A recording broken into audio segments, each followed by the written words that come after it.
A Midsummer Night's Dream by William Shakespeare. Act 1, Scene 1. Athens, a room in the palace of Theseus. Enter Theseus, Hippolyta, Philostrate, and attendants. Now, fair Hippolyta, our nuptial hour draws on apace. 4 happy days bring in another moon. But oh, methinks, how slow this old moon wanes. She lingers my desires, like to a step-dame or a dowager, long withering out a young man's revenue. 4 days will quickly steep themselves in night. 4 nights will quickly dream away the time. And then the moon, like to a silver bow, new bent in heaven, shall behold the night of our solemnities. Go, Philostrate, stir up the Athenian youth to merriments, awake the pert and nimble spirit of mirth. Turn melancholy forth to funerals. The pale companion is not for our pomp. Exit Philostrate. Hippolyta, I wooed thee with my sword, and won thy love doing thee injuries. But I will wed thee in another key, with pomp, with triumph, and with revelling. Enter Aegeus, Hermia, Lysander, and Demetrius. Happy be Theseus, our renowned Duke. Thanks, good Aegeus. What's the news with thee? Full of vexation come I, with complaint against my child, my daughter Hermia. Stand forth, Demetrius, my noble lord, this man hath my consent to marry her. Stand forth, Lysander, and my gracious Duke, this man hath bewitched the bosom of my child. Thou, Lysander, thou hast given her rhymes, and interchanged love tokens with my child. Thou hast by moonlight at her window sung, with feigning voice, verses of feigning love, and stolen the impression of her fantasy with bracelets of thy hair, rings, gauds, conceits, knacks, trifles, nosegays, sweetmeats, messengers of strong prevailment in unhardened youth. With cunning hast thou filched my daughter's heart, turned her obedience, which is due to me, to stubborn harshness. And my gracious Duke, be it so, she will not hear before your grace consent to marry with Demetrius.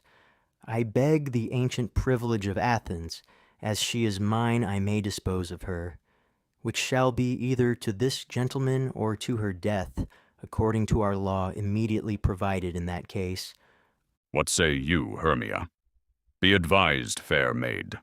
To you your father should be as a god, one that composed your beauties, yea, and one to whom you are but as a form in wax by him imprinted, and within his power to leave the figure, or disfigure it. Demetrius is a worthy gentleman. So is Lysander. In himself he is, but in this kind, wanting your father's voice, the other must be held the worthier. I would my father looked but with my eyes. Rather your eyes must with his judgment look. I do entreat your grace to pardon me. I know not by what power I am made bold, nor how it may concern my modesty, in such a presence here to plead my thoughts. But I beseech your grace, that I may know the worst that may befall me in this case, if I refuse to wed Demetrius. Either to die the death, or to abjure for ever the society of men. Therefore, fair Hermia, question your desires, know of your youth, examine well your blood, whether, if you yield not to your father's choice, you can endure the livery of a nun, for I to be in shady cloister mewed, to live a barren sister all your life, chanting faint hymns to the cold, fruitless moon. Thrice blessed they that master so their blood to undergo such maiden pilgrimage, but earthlier happy is the rose distilled than that which, withering on the virgin thorn, grows, lives, and dies in single blessedness. So will I grow, so live, so die, my lord. ere I will yield my virgin patent up unto his lordship, whose unwished yoke my soul consents not to give sovereignty. Take time to pause, and by the next new moon, the sealing day betwixt my love and me for everlasting bond of fellowship. Upon that day either prepare to die for disobedience to your father's will, or else to wed Demetrius as he would, or on Diana's altar to protest for austerity and single life. Relent, sweet Hermia, and Lysander, yield thy crazed title to my certain right. You have her father's love, Demetrius. Let me have Hermia's. Do you marry him?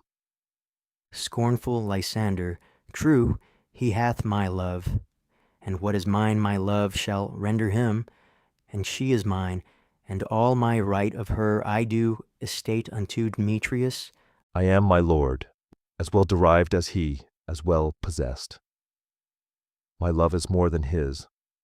My fortunes every way as fairly ranked, if not with vantage, as Demetrius. And which is more than all these boasts can be, I am beloved of beauteous Hermia. Why should not I then prosecute my right? Demetrius, I'll avouch it to his head, made love to Nader's daughter, Helena, and won her soul. And she, sweet lady, devoutly dotes in idolatry, upon this spotted and inconstant man. I must confess that I have heard so much, and with Demetrius thought to have spoke thereof. But being overfull of self-affairs, my mind did lose it. But Demetrius, come, and come, Aegeus, you shall go with me. I have some private schooling for you both. For you, fair Hermia, look you arm yourself to fit your fancies to your father's will, or else the law of Athens yields you up, which by no means we may extenuate, to death, or to a vow of single life. Come, my Hippolyta, what cheer, my love? Demetrius and Aegeus, go along. I must employ you in some business against our nuptial, and confer with you of something nearly that concerns yourselves. With duty and desire we follow you. Exit all but Lysander and Hermia. How now, my love? Why is your cheek so pale? How chance the roses there do fade so fast? Belike for want of rain, which I could well beteem them from the tempest of my eyes. Ay me, for aught that I could ever read, could ever hear by tale or history, the course of true love never did run smooth. But either it was different in blood. O cross, too high to be enthralled to low. Or else misgrafted in respect of years. O spite, too old to be engaged to young. Or else it stood upon the choice of friends. O hell to choose love by another's eyes. Or if there were a sympathy in choice, war, death, or sickness did lay siege to it, making it momentary as a sound, swift as a shadow, short as any dream, brief as the lightning in the collied night, that in a spleen unfolds both heaven and earth, and ere a man hath power to say, Behold, the jaws of darkness do devour it up, so quick bright things come to confusion. If then true lovers have ever crossed, it stands as an edict in destiny.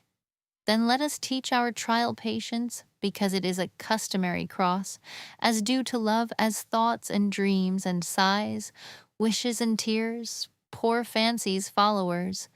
A good persuasion. Therefore hear me, Hermia. I have a widow aunt, a dowager of great revenue, and she hath no child. From Athens is her house remote 7 leagues, and she respects me as her only son. There, gentle Hermia, may I marry thee, and to that place the sharp Athenian law cannot pursue us. If thou lovest me then, steal forth thy father's house tomorrow night, and in the wood, a league without the town, where I did meet thee once with Helena to do observance to a morn of May, there will I stay for thee. My good Lysander, I swear to thee by Cupid's strongest bow, by his best arrow with the golden head, by the simplicity of Venus' doves, by that which knitteth souls and prospers loves, and by that fire which burned the Carthage queen when the false Trojan under sail was seen, by all the vows that ever men have broke, in number more than ever women spoke. In that same place thou hast appointed me, tomorrow truly will I meet with thee. Keep promise, love. Look, here comes Helena. Enter Helena. Godspeed, fair Helena, whither away? Call you me fair, that fair again unsay. Demetrius loves your fair, oh happy fair. Your eyes are lodestars, and your tongue's sweet air, more tunable than lark to shepherd's ear, when wheat is green, when hawthorn buds appear. Sickness is catching. Oh, were favors so, yours would I catch, fair Hermia, ere I go. My ear should catch your voice, my eye your eye, my tongue should catch your tongue's sweet melody. Were the world mine, Demetrius, being baited, the rest I'd give to be to you translated. Oh, teach me how you look, and with what art you sway the motion of Demetrius's heart. I frown upon him, yet he loves me still. Oh, that your frowns would teach my smile such skill. I give him curses, yet he gives me love. Oh, that my prayers could such affection move. The more I hate, the more he follows me. The more I love, the more he hateth me. His folly, Helena, is no fault of mine. None but your beauty. Would that fault were mine? Take comfort, he no more shall see my face. Lysander and myself will fly this place. Before the time I did Lysander see, seemed Athens as a paradise to me. Oh, then, what graces in my love do dwell, that he hath turned a heaven into hell. Helen, to you our minds we will unfold. Tomorrow night, when Phoebe doth behold her silver visage in the watery glass, decking with liquid pearl the bladed grass, a time that lovers' flights doth still conceal, through Athens' gates have we devised to steal. And in the wood where often you and I upon faint primrose beds were wont to lie, emptying our bosoms of their counsel sweet, there my Lysander and myself shall meet, and thence from Athens turn away our eyes, to seek new friends and stranger companies. Farewell, sweet playfellow, pray thou for us, and good luck grant thee thy Demetrius. Keep word, Lysander, we must starve our sight from lovers' food till morrow deep midnight. I will, my Hermia. Exit Hermia. Helena, adieu. As you on him, Demetrius dote on you.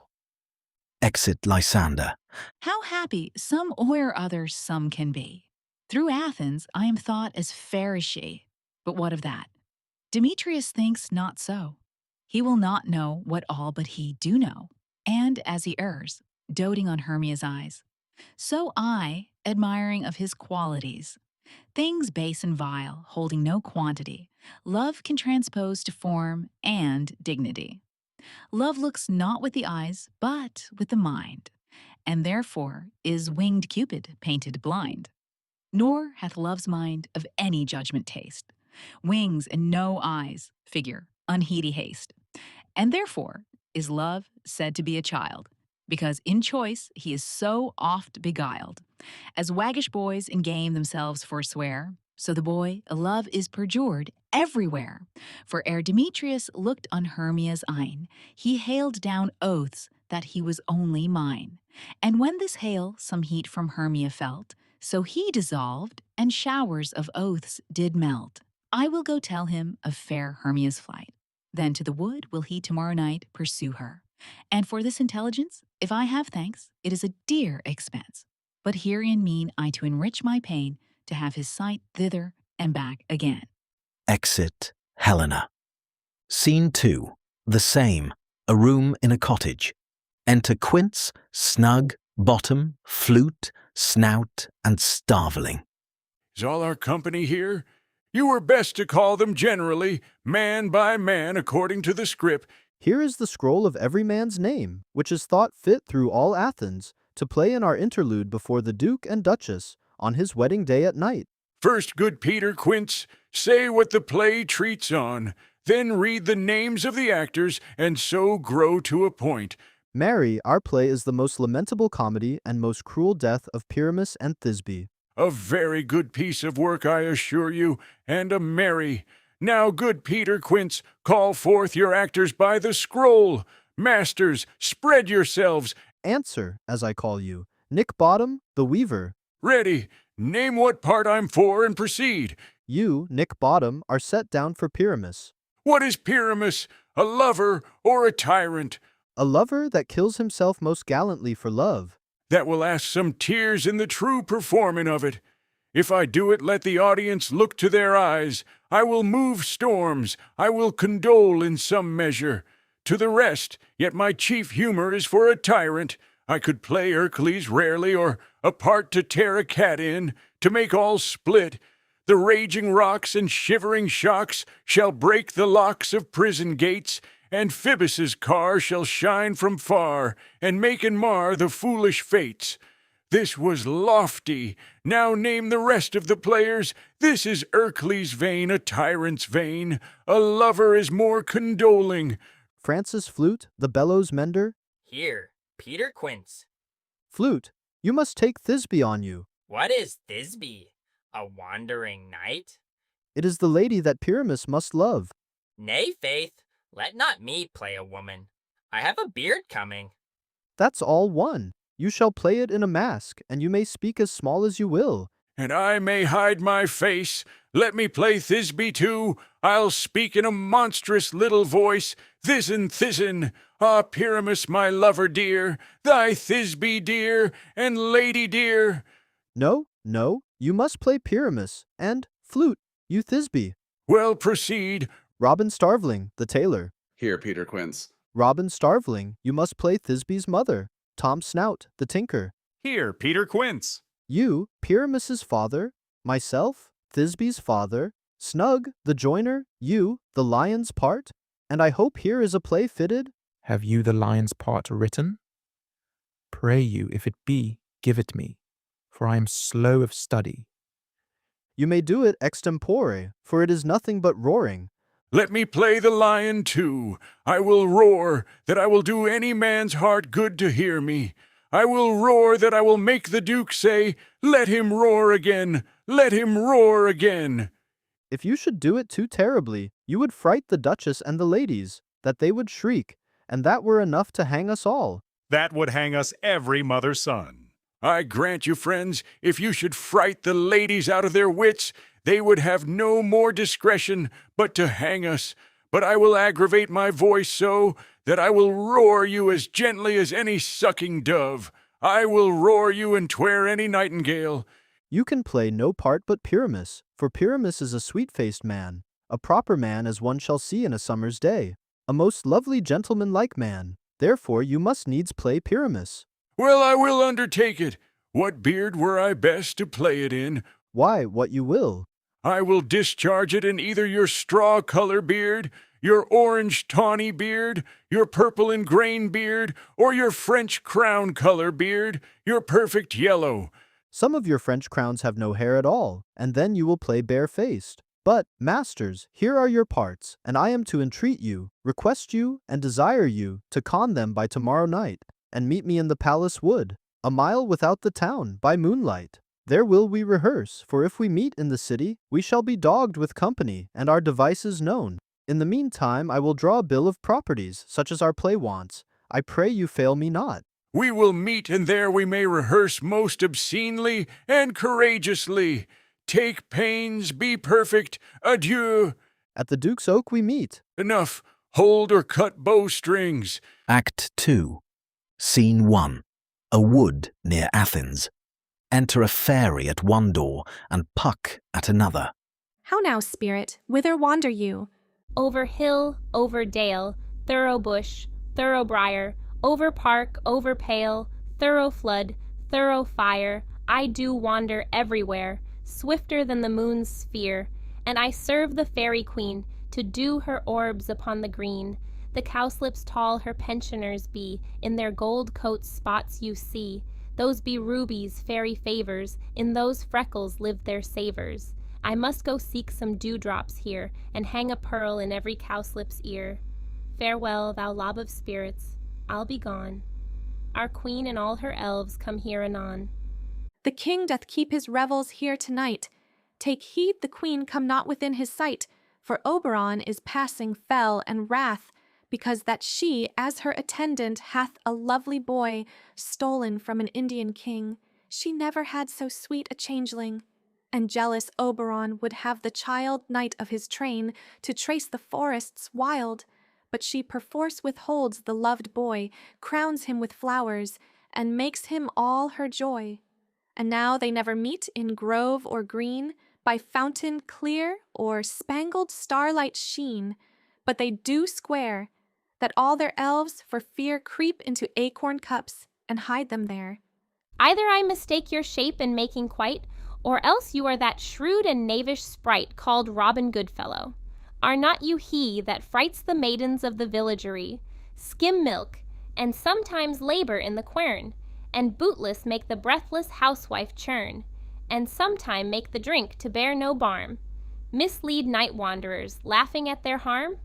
Those that hobgoblin call you, and sweet Puck, you do their work, and they shall have good luck. Are not you he? Thou speak'st aright. I am that merry wanderer of the night.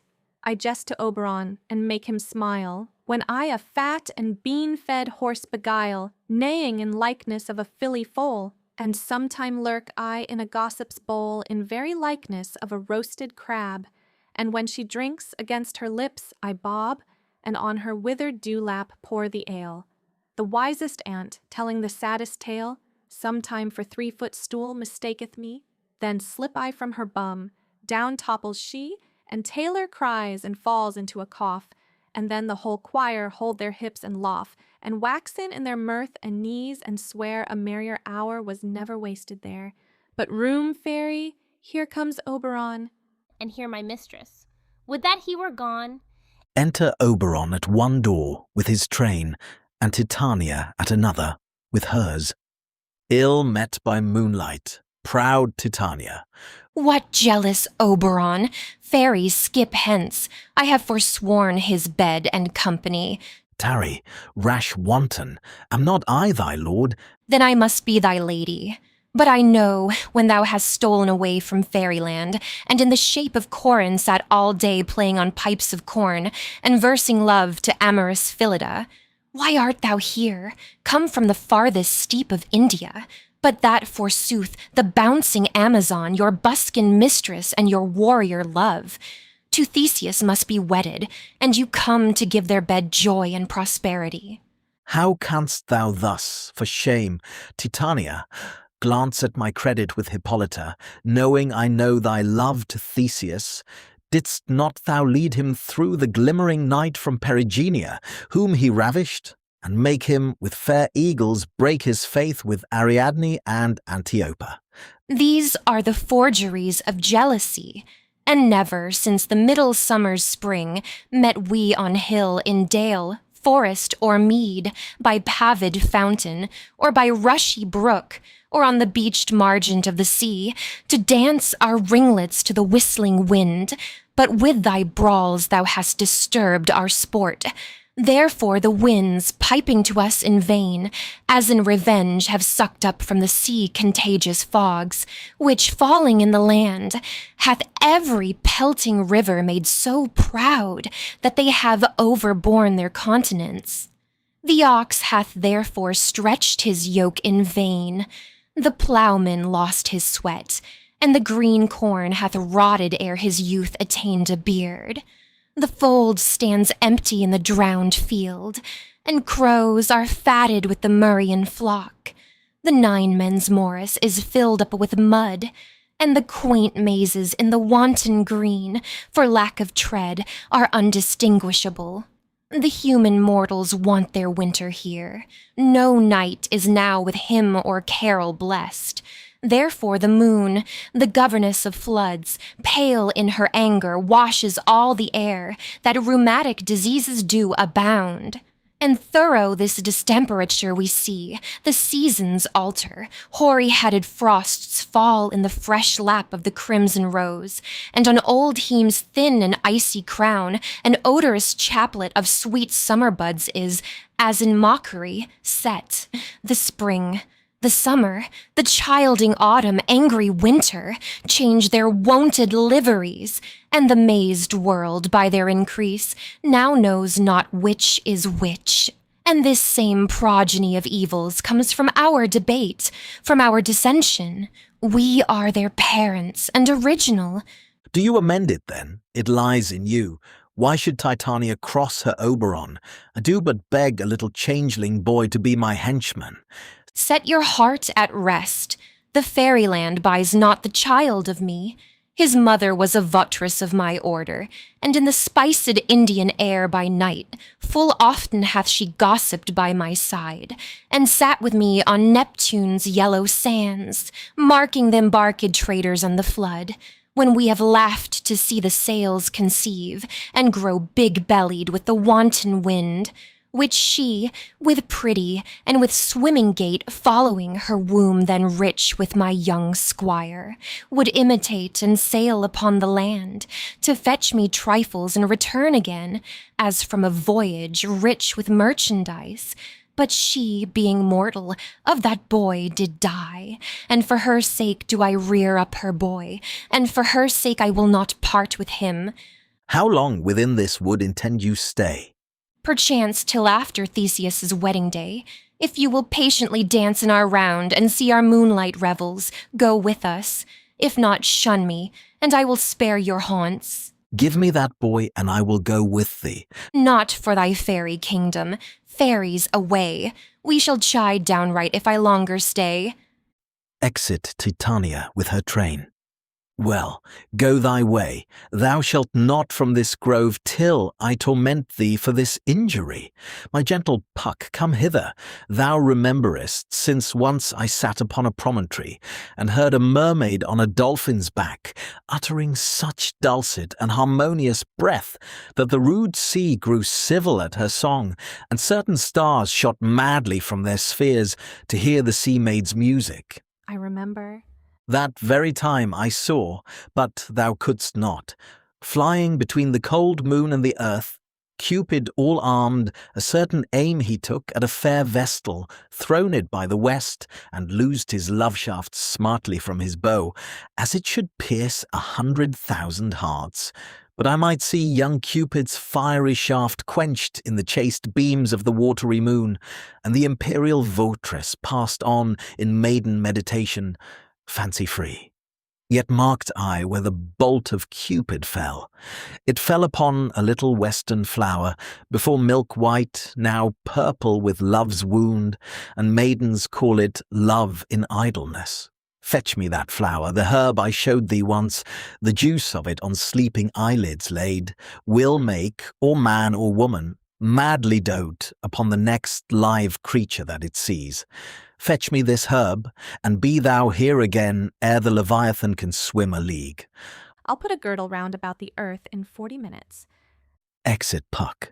Having once this juice, I'll watch Titania when she is asleep, and drop the liquor of it in her eyes. The next thing then she waking looks upon, be it on lion, bear, or wolf, or bull, on meddling monkey, or on busy ape, she shall pursue it with the soul of love, and ere I take this charm from off her sight, as I can take it with another herb, I'll make her render up her page to me. But who comes here? I am invisible, and I will overhear their conference. Enter Demetrius, Helena following him. I love thee not, therefore pursue me not. Where is Lysander and fair Hermia?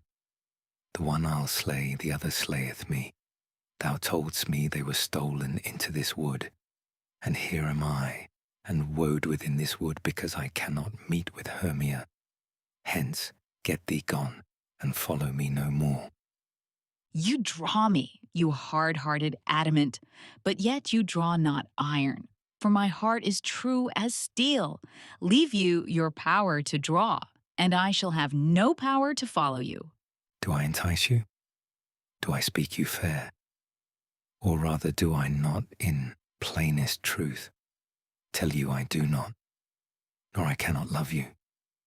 And even for that do I love you the more. I am your spaniel, and Demetrius. The more you beat me, I will fawn on you. Use me, but as your spaniel. Spurn me, strike me, neglect me, lose me. Only give me leave, unworthy as I am, to follow you. What worster place can I beg in your love, and yet a place of high respect with me, than to be used as you use your dog? Tempt not too much the hatred of my spirit, for I am sick when I do look on thee. And I am sick when I look not on you. You do impeach your modesty too much to leave the city and commit yourself into the hands of one that loves you not, to trust the opportunity of night and the ill counsel of a desert place, with the rich worth of your virginity. Your virtue is my privilege. For that it is not night when I do see your face. Therefore I think I am not in the night. Nor doth this wood lack worlds of company. For you, in my respect, are all the world. Then how can it be said I am alone when all the world is here to look on me? I'll run from thee and hide me in the brakes, and leave thee to the mercy of wild beasts. The wildest hath not such a heart as you. Run when you will, the story shall be changed. Apollo flies, and Daphne holds the chase. The dove pursues the griffin, the mild hind makes speed to catch the tiger. Bootless speed, when cowardice pursues and valor flies. I will not stay thy questions. Let me go, or if thou follow me, do not believe, but I shall do thee mischief in the wood. I, in the temple, in the town, the field, you do me mischief. Fie, Demetrius, your wrongs do set a scandal on my sex. We cannot fight for love as men may do. We should be wooed, and we're not made to woo. Exit Demetrius. I'll follow thee, and make a heaven of hell to die upon the hand I love so well. Exit Helena. Fare thee well, nymph. Ere he do leave this grove, thou shalt fly him, and he shall seek thy love. Enter Puck. Hast thou the flower there? Welcome, wanderer. Aye, there it is. I pray thee give it me. I know a bank where the wild thyme blows, where oxlips and the nodding violet grows, quite over-canopied with luscious woodbine, with sweet musk roses and with eglantine. There sleeps Titania some time of the night, lulled in these flowers with dances and delight, and there the snake throws her enamelled skin, weed wide enough to wrap a fairy in. And with the juice of this I'll streak her eyes and make her full of hateful fantasies. Take thou some of it and seek through this grove. A sweet Athenian lady is in love with a disdainful youth. Anoint his eyes, but do it when the next thing he espies may be the lady. Thou shalt know the man by the Athenian garments he hath on. Effect it with some care, that he may prove more fond on her than she upon her love. And look thou meet me ere the first cock crow. Fear not, my lord, your servant shall do so. Exit. Scene 2. Another part of the wood. Enter Titania with her train. Come, now a roundel and a fairy song, then for the third part of a minute hence, some to kill cankers in the musk rose buds, some war with Remus for their leathern wings, to make my small elves coats, and some keep back the clamorous owl, that nightly hoots and wonders at our quaint spirits. Sing me now asleep, then to your offices, and let me rest. Fairies sing. You spotted snakes with double tongue, thorny hedgehogs, be not seen. Newts and blind worms do no wrong. Come not near our fairy queen. Philomel with melody, sing in our sweet lullaby. Lulla, lulla, lullaby. Lulla, lulla, lullaby. Never harm, nor spell, nor charm. Come our lovely lady nigh. So good night with lullaby. Weaving spiders, come not here. Hence, you long-legged spinners, hence. Beetles black, approach not near. Worm nor snail do no offense. Philomel with melody, etc. Hence away, now all is well, one aloof stands sentinel. Exit fairies. Titania sleeps. Enter Oberon. What thou seest when thou dost wake squeezes the flower on Titania's eyelids. Do it for thy true love take. Love and languish for his sake, be it ounce or cat or bear, pard or boar with bristled hair, in thy eye that shall appear when thou wakest, it is thy dear. Wake when some vile thing is near. Exit. Enter Lysander and Hermia. Fair love, you faint with wandering in the wood, and to speak troth, I have forgot our way. Will rest us, Hermia, if you think it good, and tarry for the comfort of the day. Be it so, Lysander. Find you out a bed, for I upon this bank will rest my head. One turf shall serve as pillow for us both. One heart, one bed, two bosoms, and one troth. Nay, good Lysander, for my sake, my dear, lie further off yet, do not lie so near. O take the sense, sweet, of my innocence. Love takes the meaning in love's conference.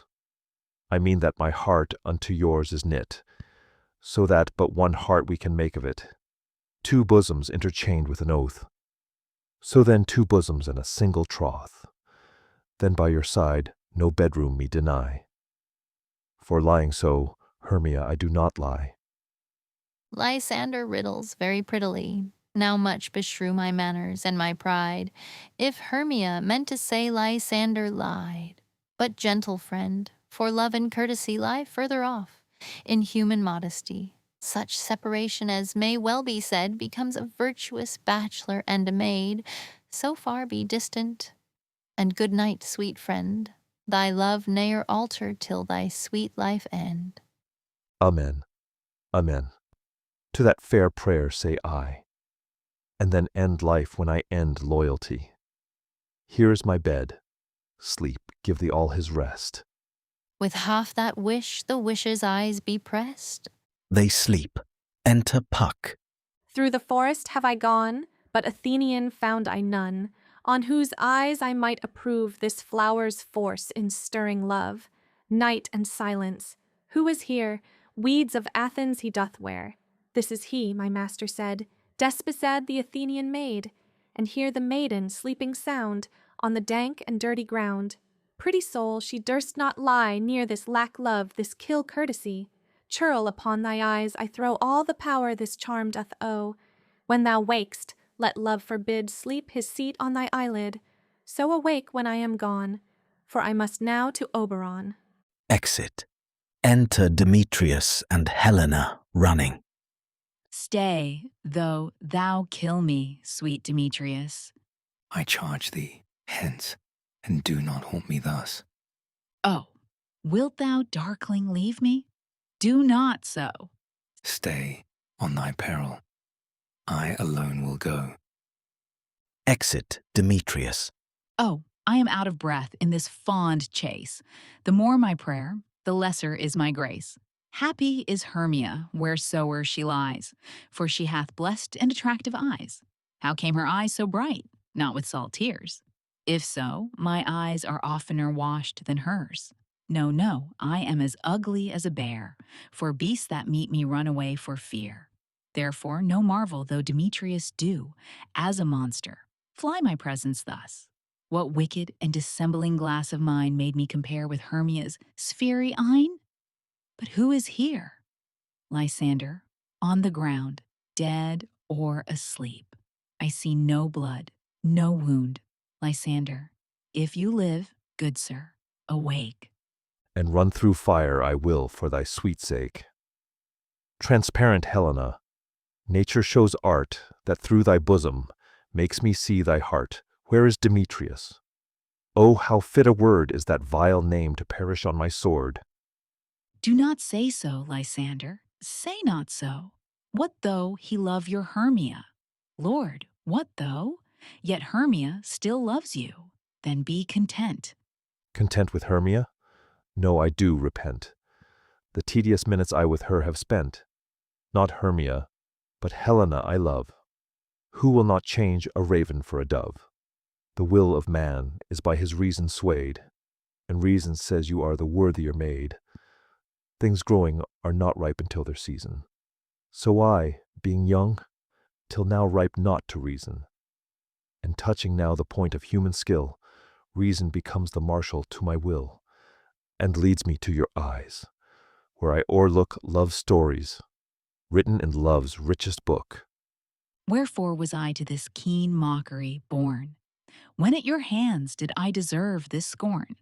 Is't not enough, young man, that I did never, no, nor never can deserve a sweet look from Demetrius's eye, but you must flout my insufficiency? Good troth, you do me wrong, good sooth you do, in such disdainful manner me to woo. But fare you well.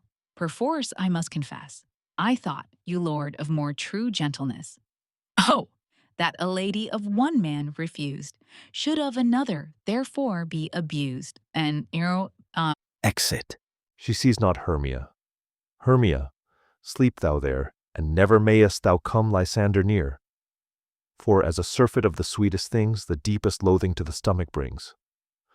Or as the heresies that men do leave are hated most of those they did deceive. So thou, my surfeit and my heresy, of all be hated, but the most of me, and all my powers address your love and might to honor Helen, and to be her knight. Exit. Help me, Lysander, help me. Do thy best to pluck this crawling serpent from my breast. Ay me, for pity, what a dream was here. Lysander, look how I do quake with fear. Methought a serpent eat my heart away, and you sat smiling at his cruel prey. Lysander, what removed? Lysander, lord, what out of hearing, gone, no sound, no word? Alack, where are you? Speak, and if you hear, speak of all loves. I swoon almost with fear. No? Then I well perceive you are not nigh. Either death or you I'll find immediately. Act 3. Scene 1. The wood. The Queen of Fairies still lying asleep. Enter Bottom, Quince, Snout, Starveling, Snug, and Flute. Are we all met? Pat, and here's a marvelous convenient place for our rehearsal. This green plot shall be our stage, this hawthorn brake our tiring house, and we will do it in action, as we will do it before the Duke. Peter Quince, What sayest thou, bully Bottom? there are things in this comedy of Pyramus and Thisbe that will never please. First, Pyramus must draw a sword to kill himself, which the ladies cannot abide. How answer you that? By'r Lakin, a parlous fear. I believe we must leave the killing out when all is done. Not a whit. I have a device to make all well. Write me a prologue, and let the prologue seem to say, we will do no harm with our swords, and that Pyramus is not killed indeed, and for the more better assurance, tell them that I, Pyramus, am not Pyramus, but Bottom the Weaver. This will put them out of fear. Well, we will have such a prologue, and it shall be written in 8 and 6. No, make it 2 more. Let it be written in 8 and 8. Will not the ladies be afeard of the lion? I fear it, I promise you. Masters, you ought to consider with yourselves to bring in, God shield us, a lion among ladies is a most dreadful thing. For there is not a more fearful wildfowl than your lion living, and we ought to look to it. Therefore another prologue must tell he is not a lion. Nay, you must name his name, and half his face must be seen through the lion's neck, and he himself must speak through, saying thus, or to the same defect, ladies, or fair ladies, I would wish you, or I would request you, or I would entreat you, not to fear, not to tremble, my life for yours. If you think I come hither as a lion, it were pity of my life. No, I am no such thing. I am a man as other men are, and there indeed let him name his name and tell them plainly, he is Snug the Joiner. Well, it shall be so, but there is 2 hard things. That is, to bring the moonlight into a chamber, for you know, Pyramus and Thisbe meet by moonlight. Doth the moon shine that night we play our play? A calendar, look in the almanac. Find out moonshine.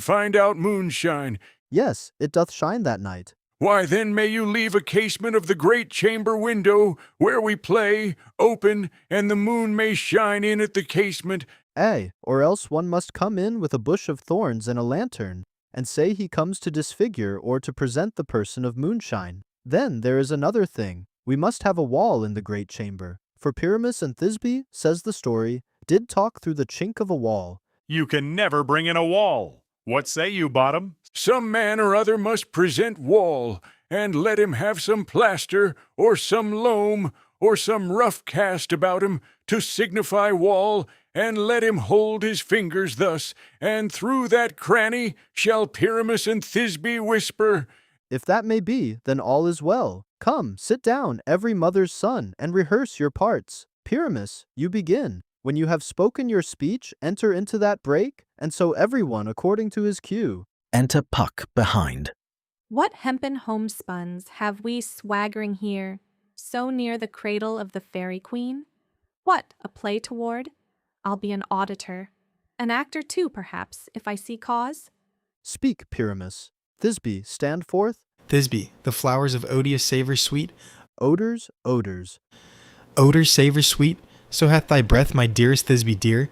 But hark, a voice. Stay thou but here a while, and by I will to thee appear. Exit.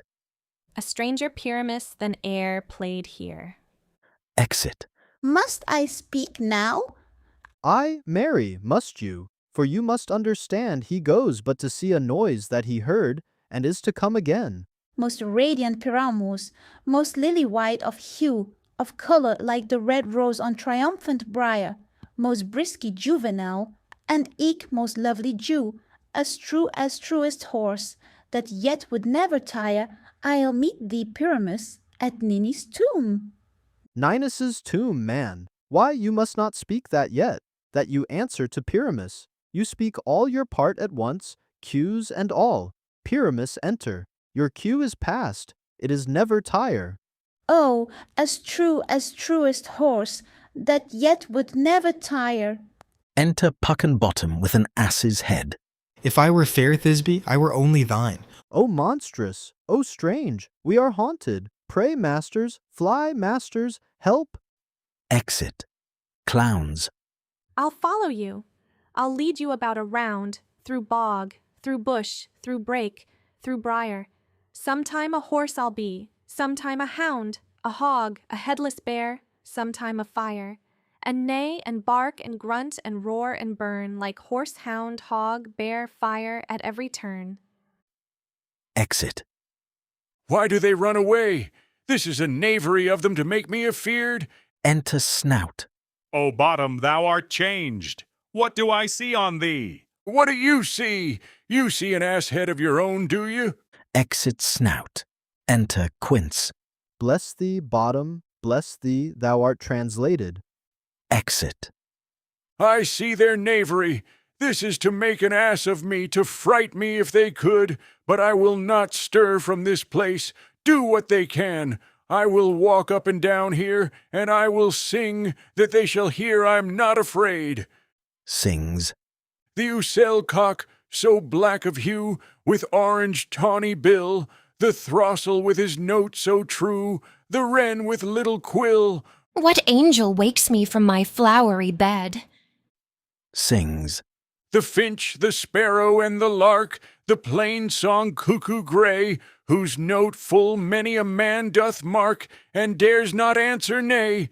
For indeed who would set his wit to so foolish a bird? Who would give a bird the lie, though he cry cuckoo never so?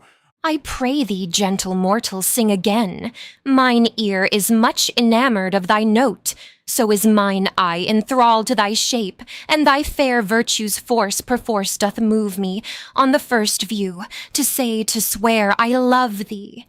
Methinks, mistress, you should have little reason for that, and yet to say the truth, reason and love keep little company together nowadays. The more the pity that some honest neighbours will not make them friends. Nay, I can gleek upon occasion. Thou art as wise as thou art beautiful. Not so neither, but if I had wit enough to get out of this wood, I have enough to serve mine own turn. Out of this wood do not desire to go. Thou shalt remain here whether thou wilt or no. I am a spirit of no common rate. The summer still doth tend upon my state. And I do love thee, therefore go with me. I'll give thee fairies to attend on thee, and they shall fetch thee jewels from the deep and sing, while thou on pressed flowers dost sleep. And I will purge thy mortal grossness, so that thou shalt like an airy spirit go. Peas blossom, cobweb, moth, and mustard seed. Enter 4 fairies. Ready. And I. And I? And I. Where shall we go? Be kind and courteous to this gentleman. Hop in his walks and gambol in his eyes. Feed him with apricots and dewberries, with purple grapes, green figs, and mulberries. The honey bags steal from the humble bees, and for night tapers crop their waxen thighs, and light them at the fiery glowworm's eyes, to have my love to bed and to arise, and pluck the wings from painted butterflies, to fan the moonbeams from his sleeping eyes. Nod to him, elves, and do him courtesies. Hail, mortal. Hail. Hail. Hail. I cry your worships, mercy, heartily, I beseech your worship's name. Cobweb. I shall desire you of more acquaintance, good Master Cobweb. If I cut my finger, I shall make bold with you. Your name, honest gentleman? Peas blossom. I pray you commend me to Mistress Squash, your mother, and to Master Peascod, your father. Good Master Peas Blossom, I shall desire you of more acquaintance too. Your name, I beseech you, sir? Mustard seed. Good Master Mustard Seed, I know your patience well. That same cowardly giant like ox beef hath devoured many a gentleman of your house.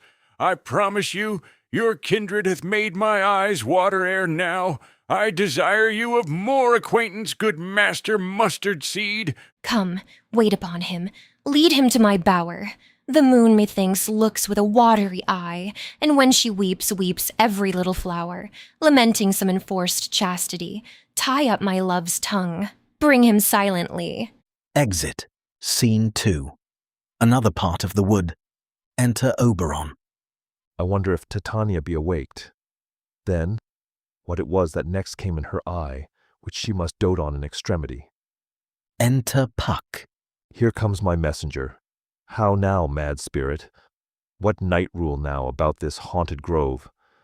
My mistress with a monster is in love, near to her close and consecrated bower, while she was in her dull and sleeping hour, a crew of patches, rude mechanicals, that work for bread upon Athenian stalls, were met together to rehearse a play intended for great Theseus's nuptial day.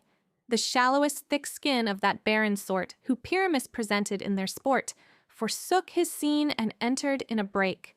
When I did him at this advantage take, an ass's knoll I fixed on his head. Anon his Thisbe must be answered, and forth my mimic comes. When they him spy, as wild geese that the creeping fowler eye, or russet-pated choughs many in sort, rising and cawing at the gun's report, sever themselves and madly sweep the sky. So at his sight away his fellows fly, and at our stamp here o'er and o'er one falls.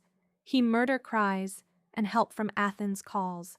Their sense thus weak, lost with their fears, thus strong, made senseless things begin to do them wrong. For briars and thorns at their apparel snatch, some sleeves, some hats, from yielders all things catch. I led them on in this distracted fear, and left sweet Pyramus translated there. When in that moment, so it came to pass, Titania whacked, and straightway loved an ass. This falls out better than I could devise. But hast thou yet latched the Athenian's eyes with the love juice, as I did bid thee do? I took him sleeping, that is finished too, and the Athenian woman by his side, that when he waked, of force she must be eyed. Enter Demetrius and Hermia. Stand close. This is the same Athenian. This is the woman, but not this the man. Oh, why rebuke you him that loves you so? Lay breath so bitter on your bitter foe.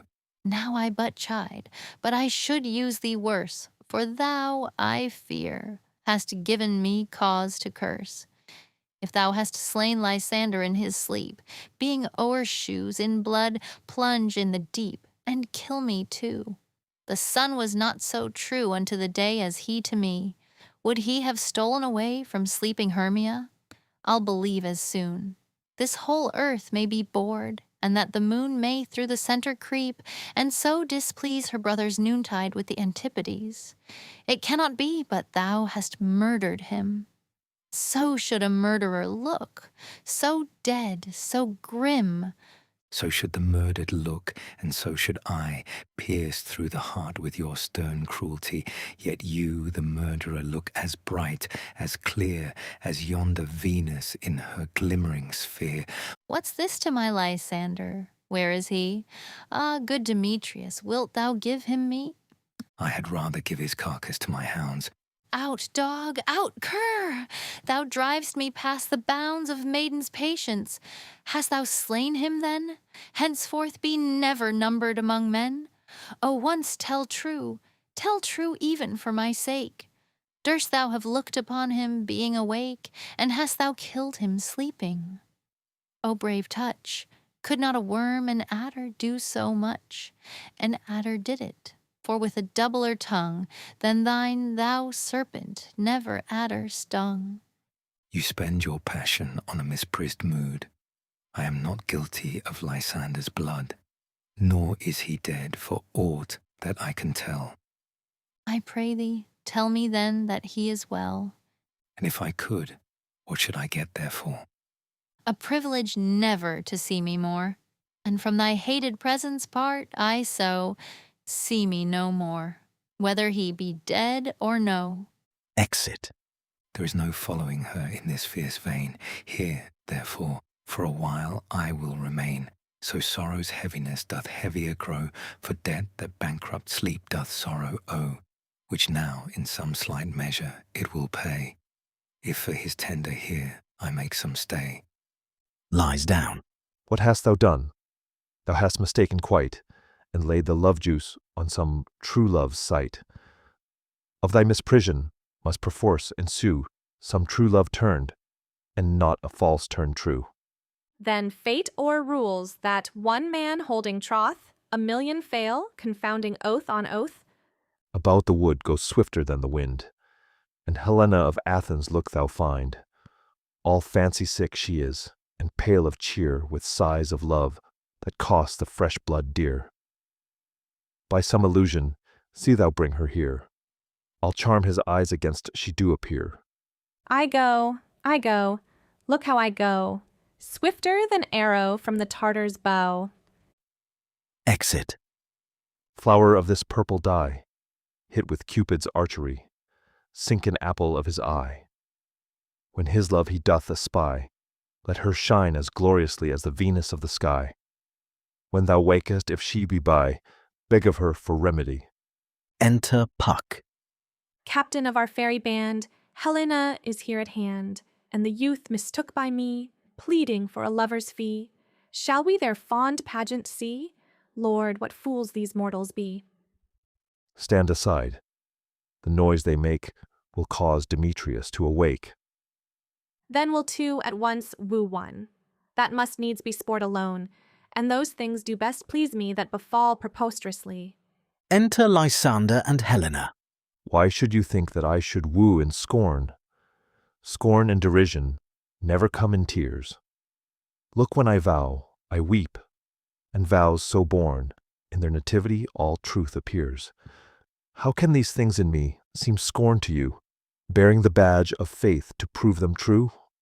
You do advance your cunning more and more. When truth kills truth, oh devilish holy fray. These vows are Hermia's. Will you give her o'er? Weigh oath with oath, and you will nothing weigh. Your vows to her and me, put in two scales, will even weigh, and both as light as tails. I had no judgment when to her I swore. Nor none in my mind now you give her o'er. Demetrius loves her, and he loves not you. O Helen, goddess, nymph, perfect, divine, to what, my love, shall I compare thine eyne? Crystal is muddy, Oh, how ripe in show thy lips those kissing cherries tempting grow, that pure congealed a white, high Taurus's snow, fanned with the eastern wind, turns to a crow when thou hold'st up thy hand. Oh, let me kiss this princess of pure white, this seal of bliss. Oh, spite! Oh, hell! I see you all are bent to set against me for your merriment. If you were civil and knew courtesy, you would not do me thus much injury. Can you not hate me, as I know you do? But you must join in souls to mock me, too. If you were men, as men you are in show, you would not use a gentle lady so, to vow and swear and superpraise my parts, when I am sure you hate me with your hearts. You both are rivals, and love Hermia, and now both rivals, to mock Helena, a trim exploit, a manly enterprise, to conjure tears up in a poor maid's eyes with your derision. None of noble sort would so offend a virgin, and extort a poor soul's patience, all to make you sport. You are unkind, Demetrius. Be not so, for you love Hermia. This you know I know. And here, with all good will, with all my heart, in Hermia's love I yield you up my part, and yours of Helena to me bequeath, whom I do love and will do till my death. Never did mockers waste more idle breath. Lysander, keep thy Hermia, I will none. If e'er I loved her, all that love is gone. My heart to her but as guest-wise sojourned, and now to Helen is it home returned, there to remain. Helen, it is not so. Disparage not the faith thou dost not know, lest to thy peril, thou abide dear. Look where thy love comes, yonder is thy dear. Enter Hermia. Dark night, that from the eye his function takes, the ear more quick of apprehension makes, wherein it doth impair the seeing sense, it pays the hearing double recompense. Thou art not by mine eye, Lysander, found, mine ear, I thank it, brought me to thy sound. But why unkindly didst thou leave me so? Why should he stay whom love doth press to go? What love could press Lysander from my side? Lysander's love that would not let him bide, fair Helena, who more engilds the night than all yon fiery O's and eyes of light. Why seek'st thou me? Could not this make thee know the hate I bear thee made me leave thee so? You speak not as you think. It cannot be. Lo, she is one of this confederacy. Now I perceive they have conjoined all three to fashion this false sport in spite of me. Injurious Hermia, most ungrateful maid, have you conspired? Have you with these contrived? To bait me with this foul derision? Is all the counsel that we two have shared, the sisters' vows, the hours that we have spent, when we have chid the hasty-footed time for parting us? Oh, is all forgot? All school days, friendship, childhood, innocence? We, Hermia, like two artificial gods, have with our needles created both one flower, both on one sampler, sitting on one cushion, both warbling of one song, both in one key, as if our hands, our sides, voices, and minds had been incorporate. So we grew together, like to a double cherry seeming parted. But yet a union in partition, two lovely berries molded on one stem. So, with two seeming bodies, but one heart. Two of the first, like coats in heraldry, due but to one, and crowned with one crest. And will you rent our ancient love asunder, to join with men in scorning your poor friend? It is not friendly, 'tis not maidenly. Our sex, as well as I, may chide you for it, though I alone do feel the injury. I am amazed at your passionate words. I scorn you not. It seems that you scorn me. Have you not set Lysander, as in scorn, to follow me and praise my eyes and face, and made your other love, Demetrius, who even but now did spurn me with his foot, to call me goddess, nymph, divine and rare, precious celestial? Wherefore speaks he this to her he hates? And wherefore doth Lysander deny your love, so rich within his soul, and tender me, forsooth, affection, but by your setting on, by your consent. What though I be not so in grace as you, so hung upon with love, so fortunate, but miserable most to love unloved? This you should pity rather than despise. I understand not what you mean by this. I do. Persevere, counterfeit sad looks. Make mouths upon me when I turn my back. Wink each at other. Hold the sweet jest up. This sport, well carried, shall be chronicled. If you have any pity, grace, or manners, you would not make me such an argument. But fare ye well. 'Tis partly my own fault, which death or absence soon shall remedy. Stay, gentle Helena. Hear my excuse. My love, my life, my soul, fair Helena. Oh, excellent. Sweet, do not scorn her so. If she cannot entreat, I can compel. Thou canst compel no more than she entreat. Thy threats have no more strength than her weak prayers. Helen, I love thee. By my life I do. I swear by that which I will lose for thee, to prove him false that says, I love thee not. I say I love thee more than he can do. If thou say so, withdraw and prove it too. Quick, come. Lysander, whereto tends all this? Away, you Ethiop. No, no. He will seem to break loose. Take on as you would follow, but yet come not. You are a tame man, go. Hang off, thou cat, thou burr. Vile thing, let loose. Or I will shake thee from me like a serpent. Why are you grown so rude? What change is this, sweet love? Thy love? Out, tawny Tartar, out! Out, loathed medicine! O hated potion, hence! Do you not jest? Yes, sooth, and so do you. Demetrius, I will keep my word with thee. I would I had your bond, for I perceive a weak bond holds you. I'll not trust your word. What, should I hurt her, strike her, kill her dead? Although I hate her, I'll not harm her so. What, can you do me greater harm than hate? Hate me? Wherefore? O me, what news, my love? Am not I Hermia? Are not you Lysander? I am as fair now as I was erewhile. Since night you loved me, yet since night you left me. Why then, you left me, oh, the gods forbid. In earnest, shall I say? I, by my life, and never did desire to see thee more. Therefore, be out of hope, of question, of doubt. Be certain nothing truer. 'Tis no jest that I do hate thee and love Helena. Oh me, you juggler, you canker blossom, you thief of love. What? Have you come by night and stolen my love's heart from him? Fine, a faith. Have you no modesty, no maiden shame, no touch of bashfulness? What, will you tear impatient answers from my gentle tongue? Fie, fie, you counterfeit, you puppet, you— Puppet, why so? Aye, that way goes the game. Now I perceive that she hath made compare between our statures. She hath urged her height, and with her personage, her tall personage, her height, forsooth she hath prevailed with him.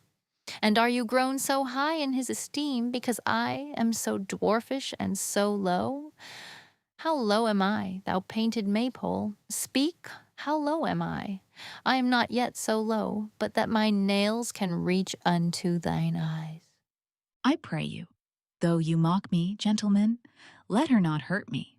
I was never cursed. I have no gift at all in shrewishness. I am a right maid for my cowardice. Let her not strike me. You perhaps may think, because she is something lower than myself, that I can match her. Lower! Hark again. Good Hermia, do not be so bitter with me. I evermore did love you, Hermia, did ever keep your counsels, never wronged you, save that, in love unto Demetrius, I told him of your stealth unto this wood. He followed you. For love I followed him. But he hath chid me hence, and threatened me to strike me, spurn me, nay, to kill me too. And now, So you will let me quiet go? To Athens will I bear my folly back, and follow you no further. Let me go. You see how simple and how fond I am. Why, get you gone. Who is it that hinders you? A foolish heart that I leave here behind. What? With Lysander? With Demetrius? Be not afraid. She shall not harm thee, Helena. No, sir, she shall not, though you take her part. Oh, when she's angry, she is keen and shrewd. She was a vixen when she went to school, and though she be but little, she is fierce. Little again, nothing but low and little? Why will you suffer her to flout me thus? Let me come to her. Get you gone, you dwarf, you minimus, of hindering not grass made, you bead, you acorn. You are too officious in her behalf that scorns your services. Let her alone. Speak not of Helena. Take not her part. For if thou dost intend never so little show of love to her, thou shalt abate. Now she holds me not. Now follow if thou darst, to try whose right, of thine or mine, is most in Helena. Follow. Nay, I'll go with thee, cheek by jowl. Exit Lysander and Demetrius. You, mistress, all this coil is long of you. Nay, go not back.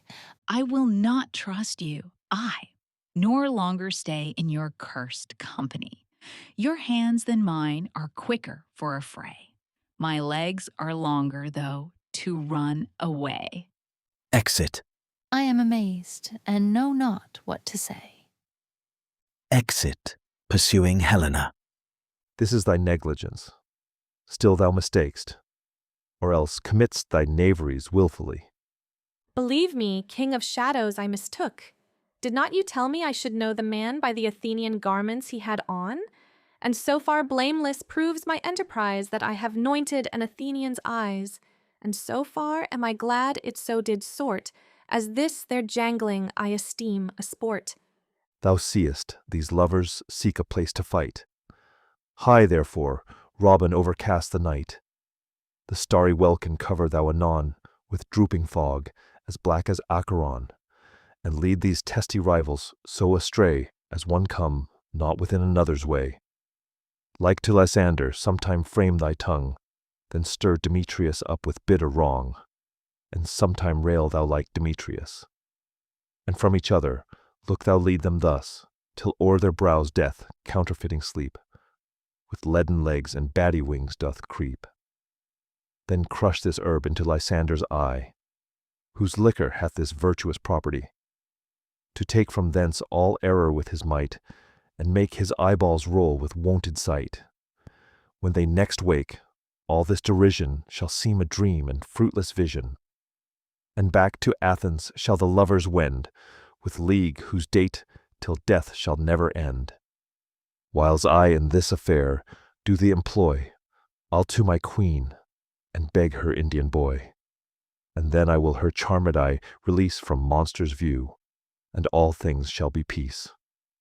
My fairy lord, this must be done with haste, for night's swift dragons cut the clouds full fast, and yonder shines Aurora's harbinger, at whose approach ghosts wandering here and there troop home to churchyards. Damned spirits all, that in crossways and floods have burial, already to their wormy beds are gone. For fear lest day should look their shames upon, they wilfully themselves exile from light, and must for aye consort with black-browed night. But we are spirits of another sort. I with the morning's love have oft made sport, and like a forester the groves may tread, even till the eastern gate, all fiery red, opening on Neptune with fair blessed beams, turns into yellow gold his salt green streams. But notwithstanding, haste, make no delay. We may effect this business yet ere day. Exit Oberon. Up and down, I will lead them up and down. I am feared in field and town. Goblin, lead them up and down. Here comes one. Enter Lysander. Where art thou, proud Demetrius? Speak thou now. Here, villain, drawn and ready. Where art thou? I will be with thee straight. Follow me then to plainer ground. Exit Lysander as following the voice.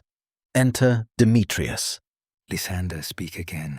Thou runaway, thou coward, art thou fled? Speak, in some bush. Where dost thou hide thy head? Thou coward, art thou bragging to the stars, telling the bushes that thou look'st for wars, and wilt not come? Come, recreant, come, thou child. I'll whip thee with a rod.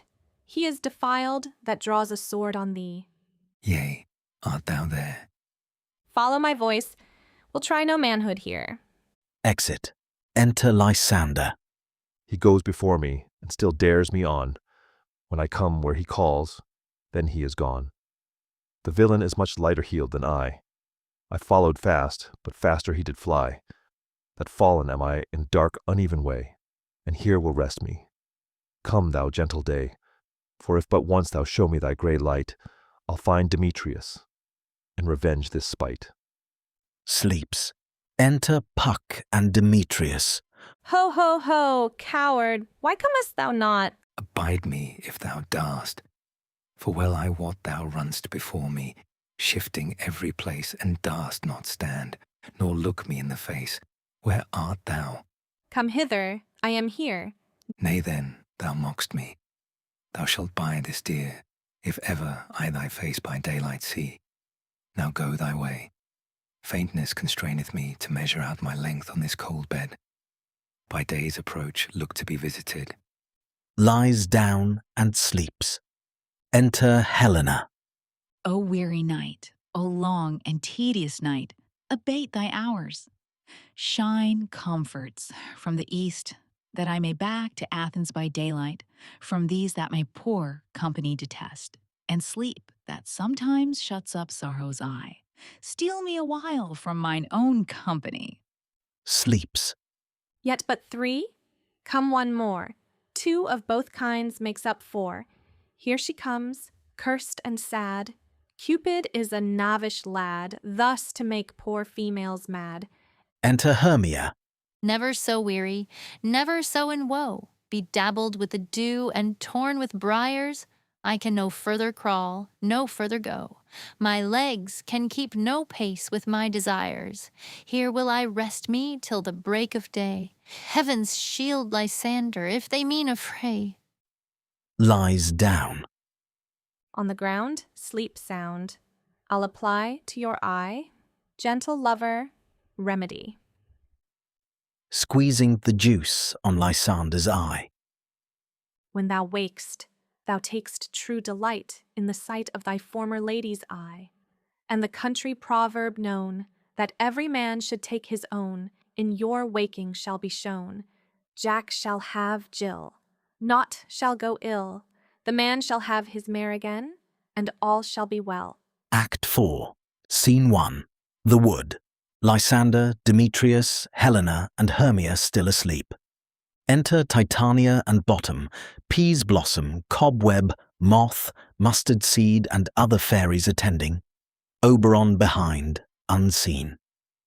Come, sit thee down upon this flowery bed, while I thy amiable cheeks do coy, and stick musk roses in thy sleek smooth head, and kiss thy fair large ears, my gentle joy. Where's Peas Blossom? Ready. Scratch my head, Peas Blossom. Where's Monsieur Cobweb? Ready. Monsieur Cobweb, good monsieur, get you your weapons in your hand and kill me a red-hipped humble-bee on the top of a thistle. And good monsieur, bring me the honey bag. Do not fret yourself too much in the action, monsieur. And good monsieur, have a care the honey bag break not. I would be loath to have you overflown with a honey bag, Signor. Where's Monsieur Mustard Seed? Ready. Give me your nief, Monsieur Mustard Seed. Pray you, leave your courtesy, good monsieur. What's your will? Nothing, good monsieur, but to help Cavallary Cobweb to scratch. I must to the barber's, monsieur, for methinks I'm marvellous hairy about the face, and I am such a tender ass, if my hair do but tickle me, I must scratch. What, wilt thou hear some music, my sweet love? I have a reasonable good ear in music. Let us have the tongs and the bones. Or say, sweet love, what thou desirest to eat. Truly, a peck of provender, I could munch your good dry oats. Methinks I have a great desire to a bottle of hay. Good hay, sweet hay, hath no fellow. I have a venturous fairy that shall seek the squirrel's hoard, and fetch thee new nuts. I had rather have a handful or two of dried peas, but I pray you, let none of your people stir me. I have an exposition of sleep come upon me. Sleep thou, and I will wind thee in my arms. Fairies, be gone, and be all ways away. So doth the woodbine the sweet honeysuckle gently entwist, the female ivy so enrings the barky fingers of the elm. Oh, how I love thee, how I dote on thee. They sleep. Oberon advances. Enter Puck. Welcome, good Robin. Seest thou this sweet sight? Her dotage now I do begin to pity, for meeting her of late behind the wood, seeking sweet favours for this hateful fool, I did upbraid her and fall out with her, for she his hairy temples then had rounded with coronet of fresh and fragrant flowers, and that same dew which sometime on the buds was wont to swell like round and orient pearls, stood now within the pretty Floriet's eyes, like tears that did their own disgrace bewail. When I had at my pleasure taunted her, and she in mild terms begged my patience, I then did ask of her her changeling child, which straight she gave me, and her fairy sent, to bear him to my bower in fairyland. And now I have the boy. I will undo this hateful imperfection of her eyes. And, gentle Puck, take this transformed scalp from off the head of this Athenian swain, that he awaking when the other do, may all to Athens back again repair, and think no more of this night's accidents, but as the fierce vexation of a dream. But first I will release the fairy queen, touching her eyes with an herb. Be as thou wast wont to be, see as thou was wont to see. Dian's bud o'er Cupid's flower hath such force and blessed power. Now, my Titania, wake you, my sweet queen. My Oberon, what visions have I seen? Methought I was enamoured of an ass. There lies your love. How came these things to pass? Oh, how mine eyes do loathe his visage now. Silence a while. Robin, take off this head. Titania, music call, and strike more dead than common sleep of all these 5 the sense. Music, oh, music, such as charmeth sleep. Now when thou waxed with thine own fool's eyes peep. Sound, music, still music. Come, my queen, take hands with me and rock the ground whereon these sleepers be. Now thou and I are new in amity, and will tomorrow midnight solemnly dance in Duke Theseus's house triumphantly, and bless it to all fair prosperity. There shall the pairs of faithful lovers be wedded with Theseus all in jollity. Fairy king, attend and mark. I do hear the morning lark. Then, my queen, in silence sad, trip we after night's shade. We the globe can compass soon, swifter than the wandering moon. Come, my lord, and in our flight, tell me how it came this night that I sleeping here was found with these mortals on the ground. Exit, horns sound within. Enter Theseus, Hippolyta, Aegeus, and train. Go, one of you, find out the forester, for now our observation is performed. And since we have the vaward of the day, my love shall hear the music of my hounds. Uncouple in the western valley. Let them go. Dispatch, I say, and find the forester. Exit an attendant. We will, fair queen, up to the mountain's top, and mark the musical confusion of hounds and echo in conjunction. I was with Hercules and Cadmus once, when in a wood of Crete they bayed the bear with hounds of Sparta. Never did I hear such gallant chiding, for besides the groves, the skies, the fountains, every region near seemed all one mutual cry. I never heard so musical a discord, such sweet thunder. My hounds are bred out of the Spartan kind, so flued, so sanded, and their heads are hung with ears that sweep away the morning dew. crook-kneed and dew-lapped like Thessalian bulls. Slow in pursuit, but matched in mouth like bells, each under each. A cry more tunable was never hollowed to, nor cheered with horn, in Crete, in Sparta, nor in Thessaly. Judge when you hear. But soft, what nymphs are these? My lord, this is my daughter here asleep, and this Lysander. This Demetrius is, this Helena, old Nidar's Helena. I wonder of their being here together. No doubt they rose up early to observe the rite of May, and hearing our intent, came here in grace of our solemnity. But speak, Aegeus, is not this the day that Hermia should give answer of her choice? It is, my lord. Go, bid the huntsmen wake them with their horns, and shout within. Demetrius, Lysander, Hermia, and Helena, wake and start up. Good morrow, friends. St. Valentine is past. Begin these wood-birds but to couple now. Pardon, my lord. He and the rest kneel to Theseus. I pray you all, stand up.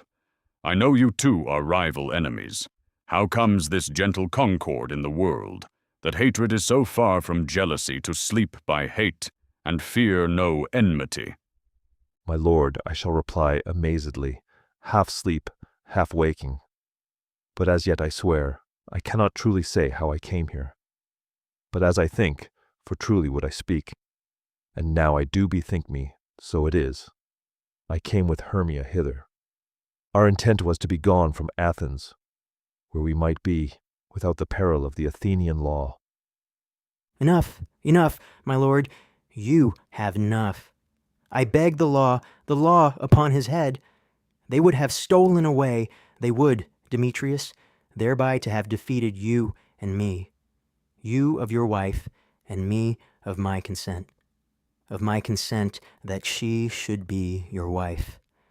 My lord, fair Helen told me of their stealth, of this their purpose hither to this wood, and I in fury hither followed them, fair Helena in fancy following me.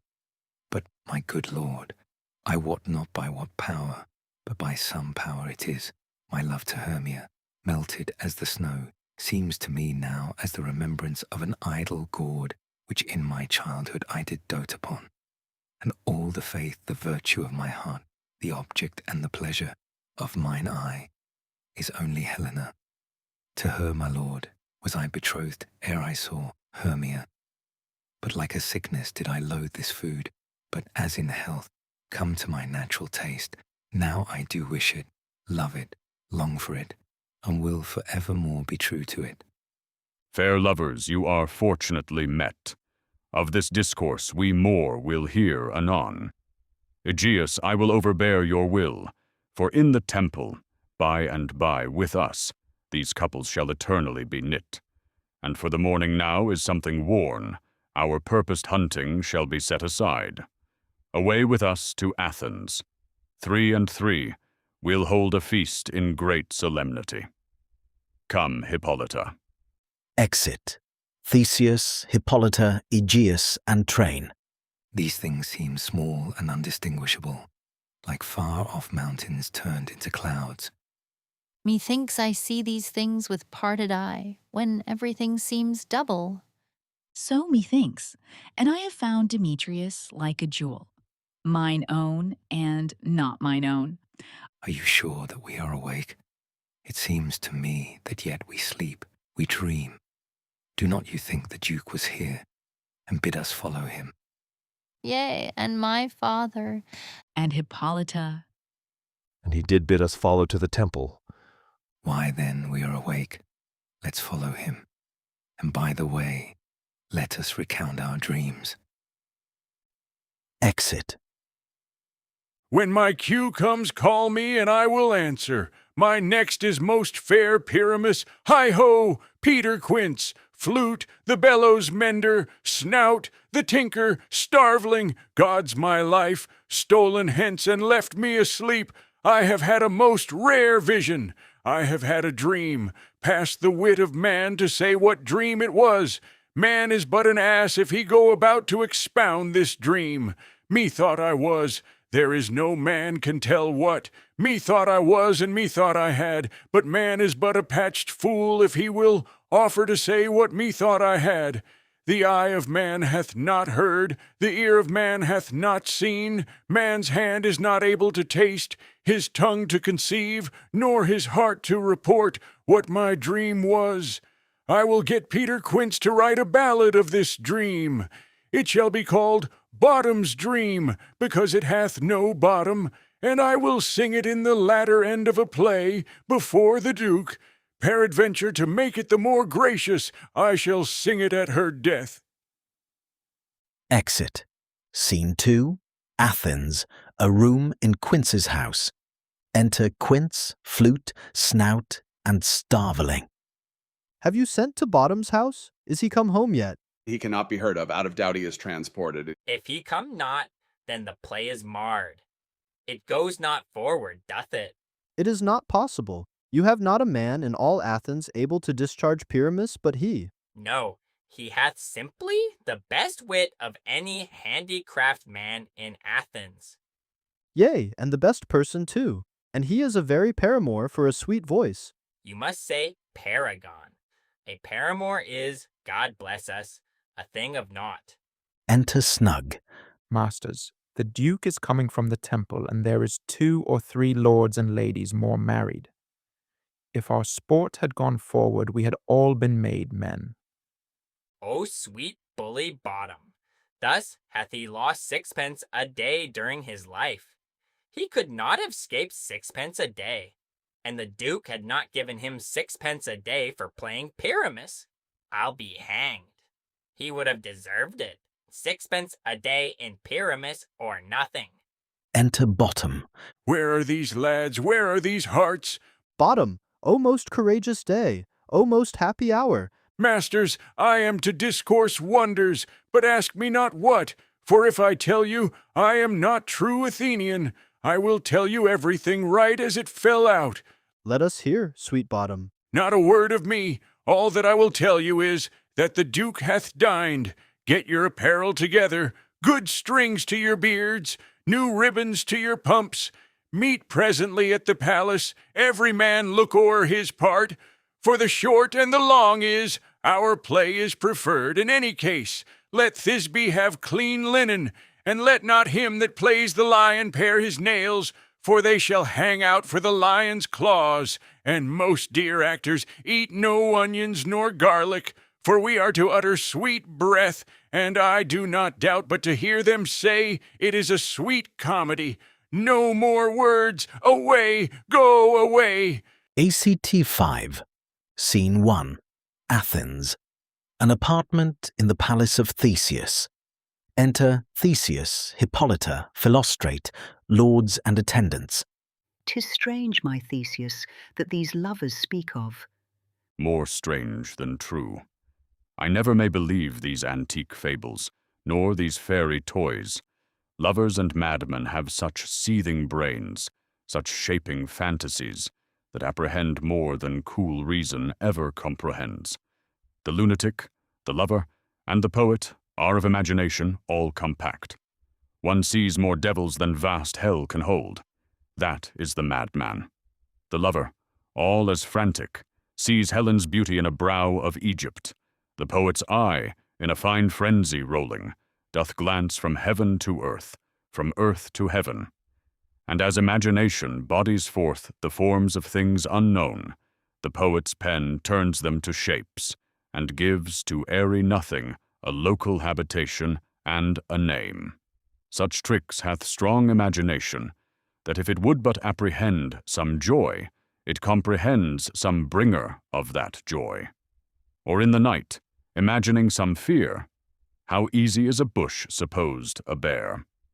But all the story of the night told over, and all their minds transfigured so together, more witnesseth than fancy's images, and grows to something of great constancy, but howsoever strange and admirable.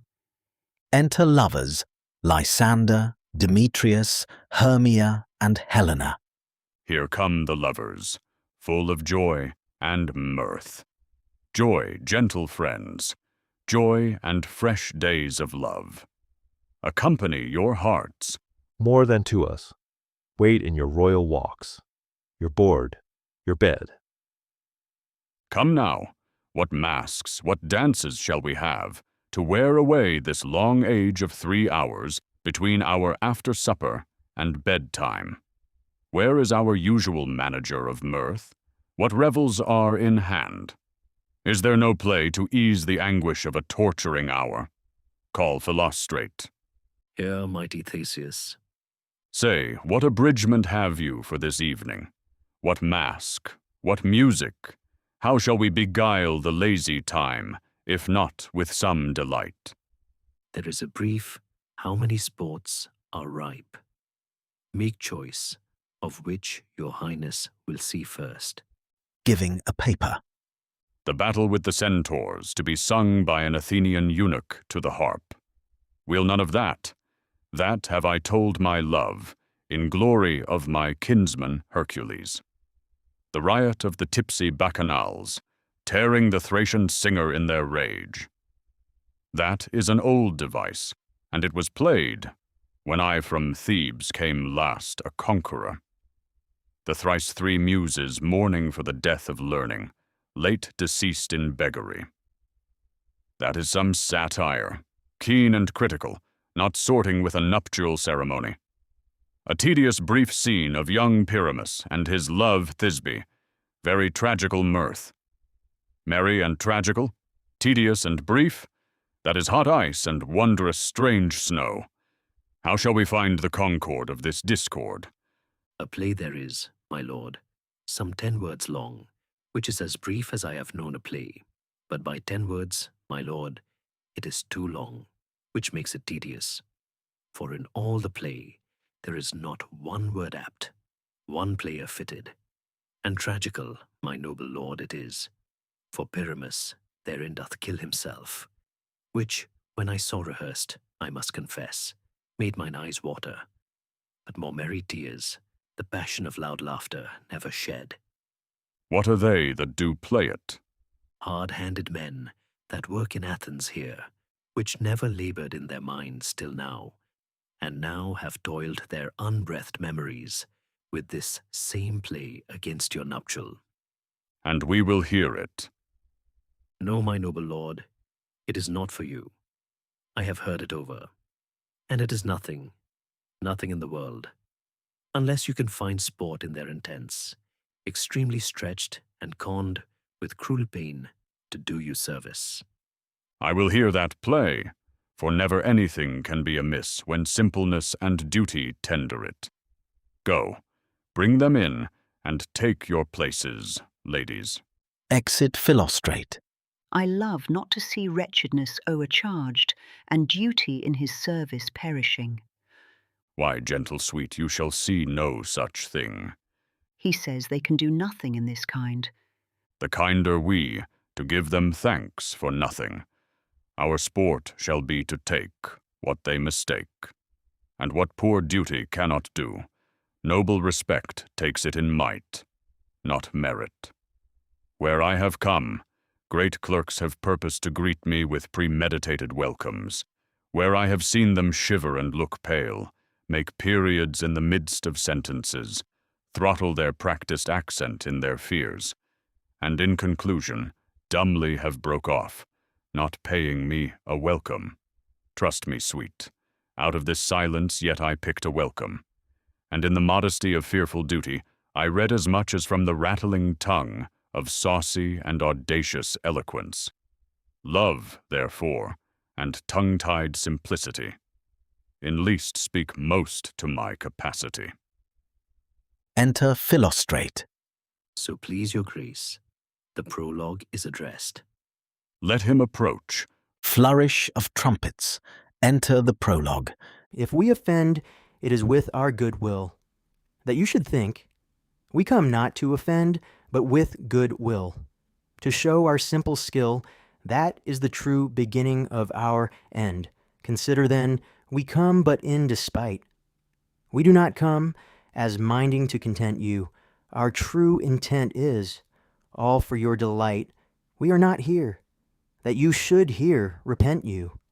The actors are at hand, and by their show you shall know all that you are like to know. This fellow doth not stand upon points. He hath rid his prologue like a rough colt. He knows not the stop. A good moral, my lord. It is not enough to speak, but to speak true. Indeed, he hath played on this prologue like a child on a recorder, a sound, but not in government. His speech was like a tangled chain, nothing impaired, but all disordered. Who is next? Enter Pyramus and Thisbe, Wall, Moonshine, and Lion, as in dumb show. Gentles, perchance you wonder at this show, but wonder on, till truth make all things plain. This man is Pyramus, if you would know. This beauteous lady Thisbe is certain. This man with lime and rough cast doth present Wall, that vile wall which did these lovers sunder. And through Wall's chink, poor souls, they are content to whisper, at the which let no man wonder. This man with lantern, dog, and bush of thorn presenteth moonshine, for, if you will know, by moonshine did these lovers think no scorn to meet at Ninus' tomb, there to woo.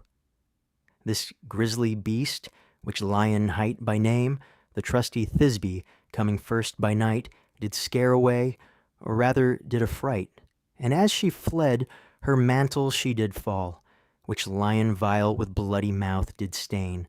Anon comes Pyramus, sweet youth, and tall, and finds his trusty Thisbe's mantle slain, whereat, with bloody blameful blade, he bravely broached his boiling bloody breast, and Thisbe, tarrying in mulberry shade, his dagger drew and died.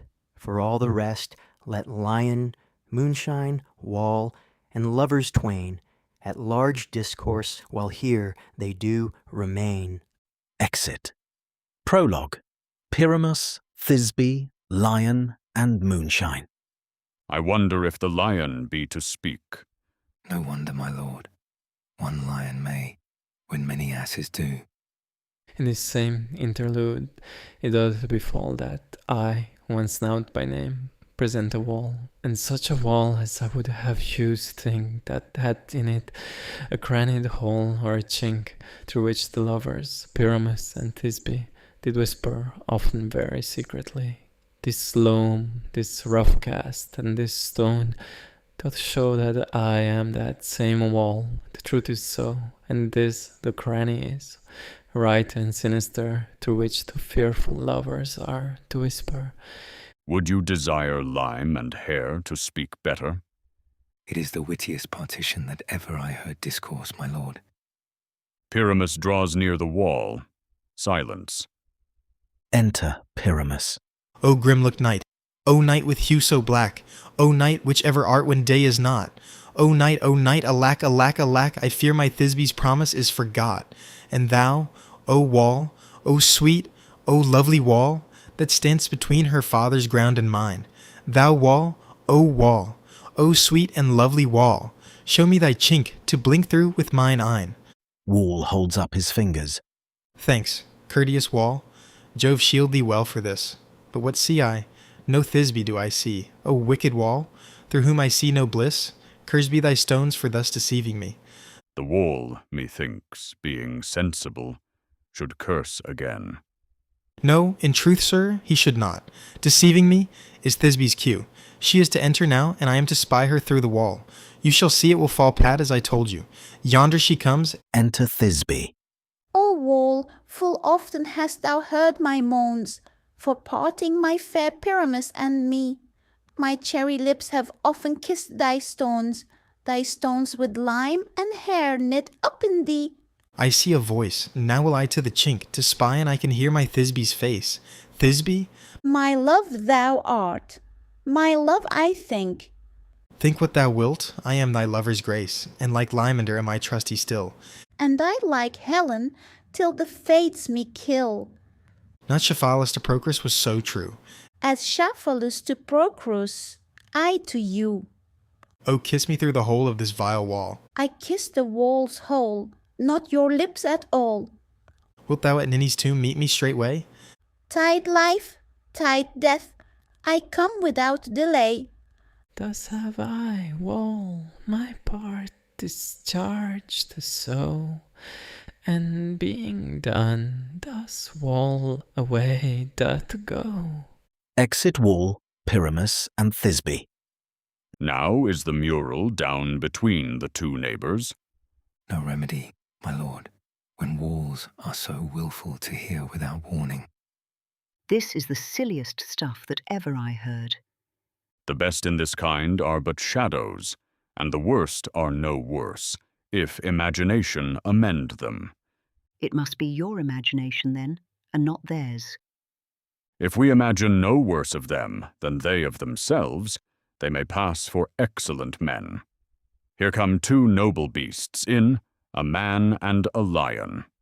Enter Lion and Moonshine.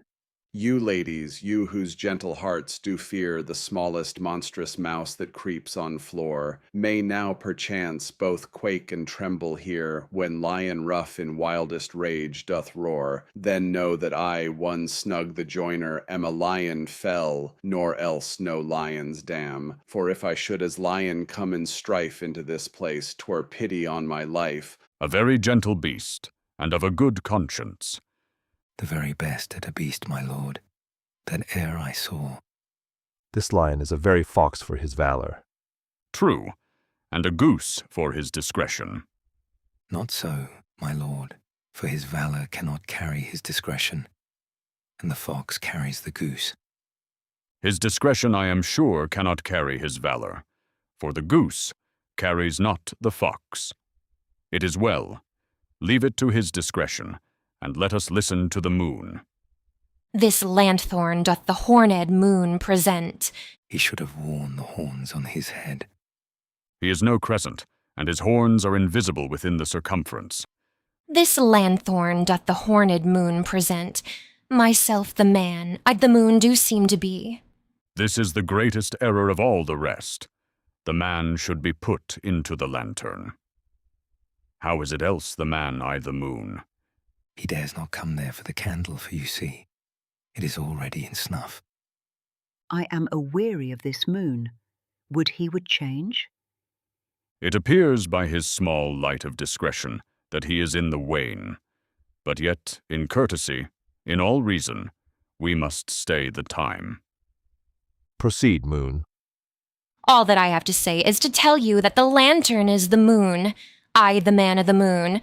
This thorn bush my thorn bush, and this dog my dog. Why all these should be in the lantern, for all these are in the moon. But silence, here comes Thisbe. Enter Thisbe. This is old Ninny's tomb. Where is my love? Oh! The lion roars. Thisbe runs off. Well roared, lion. Well run, Thisbe. Well shone, moon. Truly, the moon shines with a good grace. The lion tears Thisbe's mantle and exit. Well moused, lion. And then came Pyramus. And so the lion vanished. Enter Pyramus. Sweet moon, I thank thee for thy sunny beams. I thank thee, moon, for shining now so bright. For by thy gracious golden, glittering gleams, I trust to take of truest Thisbe sight. But stay, O spite, but mark, poor knight, what dreadful dole is here. Eyes, do you see? How can it be? O dainty duck, O dear, thy mantle good, what stained with blood? Approach, ye furies fell. O fates, come, come, cut thread and thrum, quail, rush, conclude, and quell. This passion, and the death of a dear friend, would go near to make a man look sad. Beshrew my heart, but I pity the man. O wherefore, nature, didst thou lion's frame, since lion vile hath here deflowered my dear? Which is, no, which was the fairest dame that lived, that loved, that liked, that looked with cheer? Come, tears, confound, out sword and wound. The pap of Pyramus, I that left pap where heart doth hop, thus die I, thus. Now am I dead, now am I fled, my soul is in the sky. Tongue, lose thy light, moon, take thy flight. Now die, die, die, die, die. Dies. Exit. Moonshine. No die, but an ace for him, for he is but one. Less than an ace man, for he is dead, he is nothing. With the help of a surgeon, he might yet recover and prove an ass. How chance Moonshine is gone before Thisbe comes back and finds her lover. She will find him by starlight. Enter Thisbe. Here she comes, and her passion ends the play. Methinks she should not use a long one for such a Pyramus. I hope she will be brief. A mote will turn the balance. Which Pyramus, which Thisbe, is the better? He for a man, God warrant us. She for a woman, God bless us. She hath spied him already with those sweet eyes. And thus she means videlicet. Asleep, my love? What, dead, my dove? O Pyramos, arise, speak, speak. Quite dumb? Dead, dead? A tomb must cover thy sweet eyes. These lily lips, this cherry nose, these yellow cowslip cheeks, are gone, are gone. Lovers make moan, his eyes were green as leeks. O sisters three, come, come to me, with hands as pale as milk, lay them in gore, since you have shore with shears his thread of silk.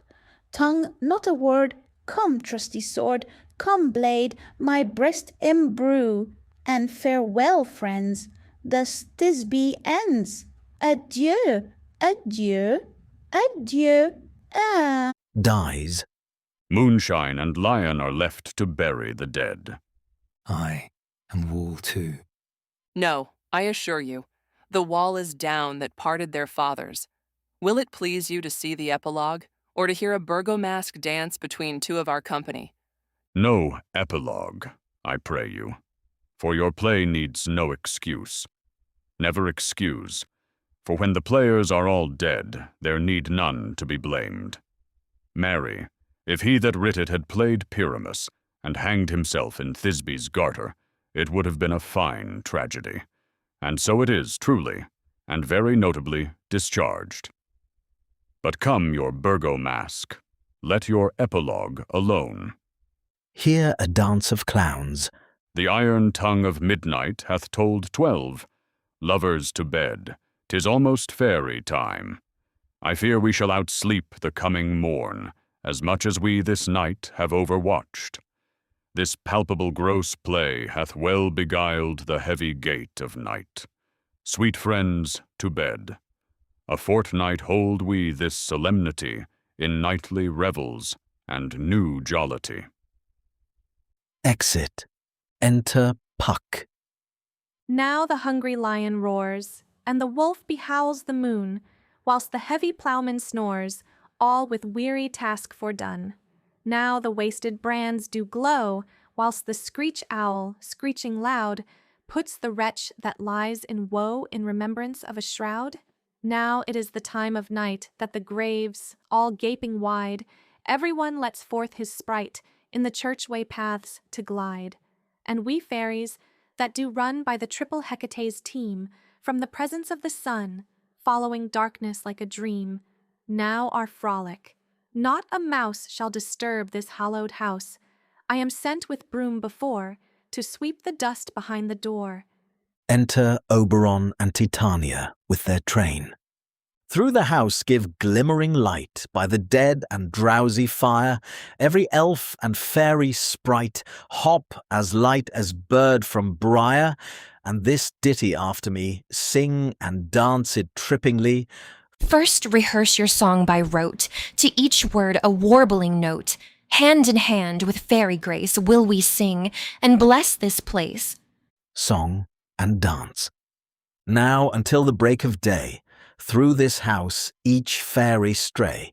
To the best bride bed will we, which by us shall blessed be. And the issue there create ever shall be fortunate. So shall all the couples three ever true in loving be, and the blots of nature's hand shall not in their issue stand. Never mole, harelip, nor scar, nor mark prodigious such as are despised in nativity, shall upon their children be. With this field dew consecrate, every fairy take his gate, and each several chamber bless, through this palace with sweet peace, and the owner of it blessed. Ever shall it in safety rest. Trip away, make no stay, meet me all by break of day. Exit Oberon, Titania, and train. If we shadows have offended, think but this, and all is mended, that you have but slumbered here, while these visions did appear. And this weak and idle theme, no more yielding but a dream, gentles do not reprehend. If you pardon, we will mend. And, as I am an honest Puck, if we have unearned luck now to 'scape the serpent's tongue, we will make amends ere long. Else the Puck a liar call. So good night unto you all. Give me your hands, if we be friends, and Robin shall restore amends.